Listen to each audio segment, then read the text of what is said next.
In a country where we've battled inflation, and of course, I want to ask how a real estate player will still be able to manage quality, of course, and before talking about profit here.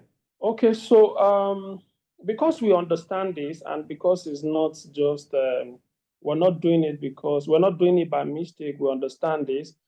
We try as much as possible to stay informed, to understand government regulation, to understand the economy itself, to understand every aspect of the business. Also, we ensure that we don't extend our period of construction for too long. We try to limit it, we time it. Though most of our projects, our construction projects, are off-plan projects, because we know that it's going to be difficult for home buyers or clients to just drop huge amounts of money. So we decide to make it easy for them. We do off-plan. You pay, we build, you pay. You see at every milestone, you can check your results. You can measure what you've been able to do. But again, we don't. We ensure not to extend it for too long so that it will not affect us.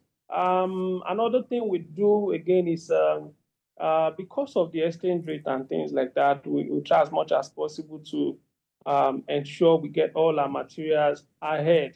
We don't wait for, we have 6 month payment plan, we have 12-month payment plan, but we don't wait for that. We use our own fund to get all those materials so that by the time there's a fluctuation in price or whatever, it doesn't affect us. Just like a project we're running in Aja, it's just a 12 unit of a 2-bedroom apartment. We started 4 or 5 months ago, and as at then, cement was selling for I think four five, but now it's selling for 5,300. But because we've been able to key down all those things, it might not really affect us that much. Again, we also do a fixed price contract with most of our suppliers.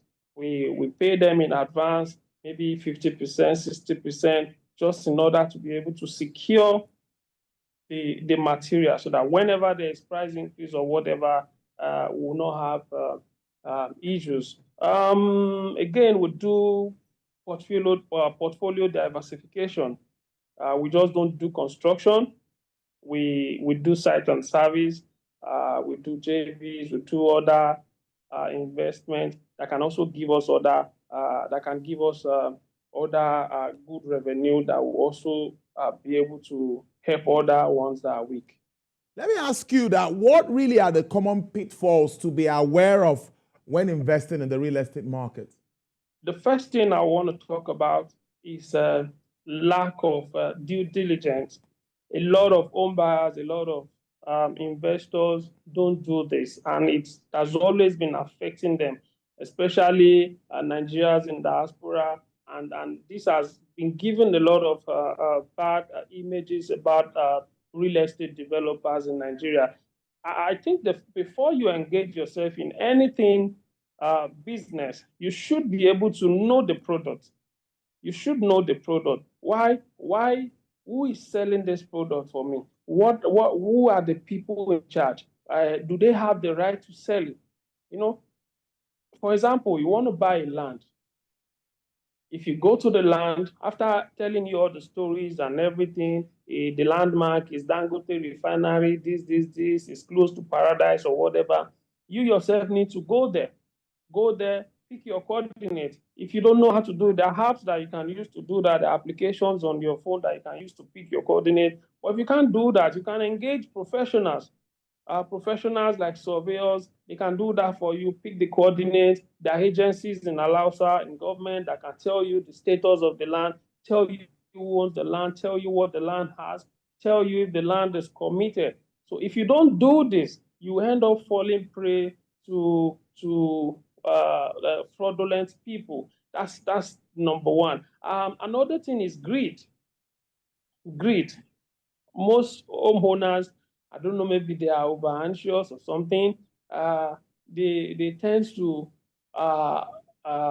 engage themselves. I want to buy luxury at a cheaper price. There's no way you can buy luxury cheap. Luxury is not cheap. Luxury is not cheap. We all know what is happening in the country. We all know how the price keep increasing every day, now and then. And you want to buy a property, you are looking for a 5 bedroom, fully detached in Lekki for 30 million. And because the business is viable, the business is good, the profit is okay.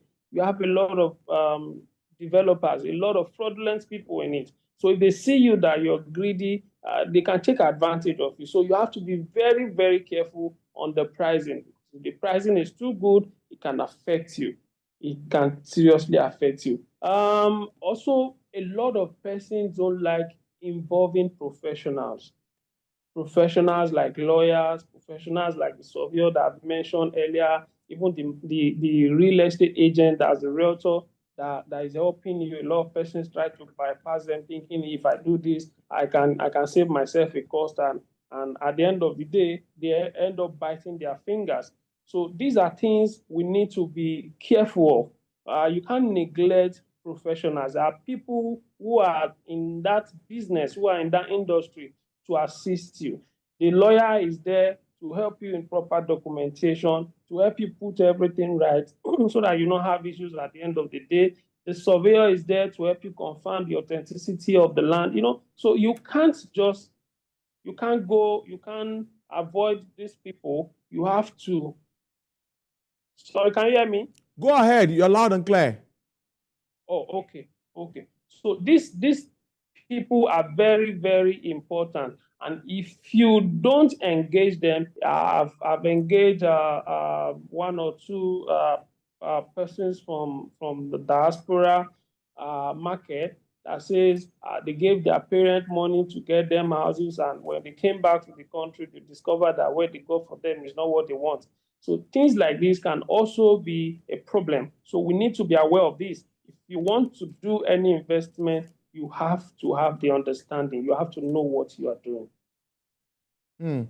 Very, very interesting. Back to evaluating the potential of return on investment. Considering the realities on ground, that's what I'm asking you. How are you able to manage up with business now? Because many will say maybe developers are cutting corners. It's not been easy. Everybody knows it's not been easy. But like I said earlier, we try to diversify. We construction has been a bit on the difficult side, but we as a company, we as Fine Bricks, our utmost desire, our utmost promise is to deliver timely and not just on time, to also deliver quality. So, like I said, we try to buy these things before, because we are informed about the market. We know sometimes our suppliers will tell us that this price is going to go up in the next 2-3 months. We look at the market, it's okay, let's put our money there, let's fix it down. When people pay, we know that the money comes back to us. So we've been able to do all these things, and God has been helping us.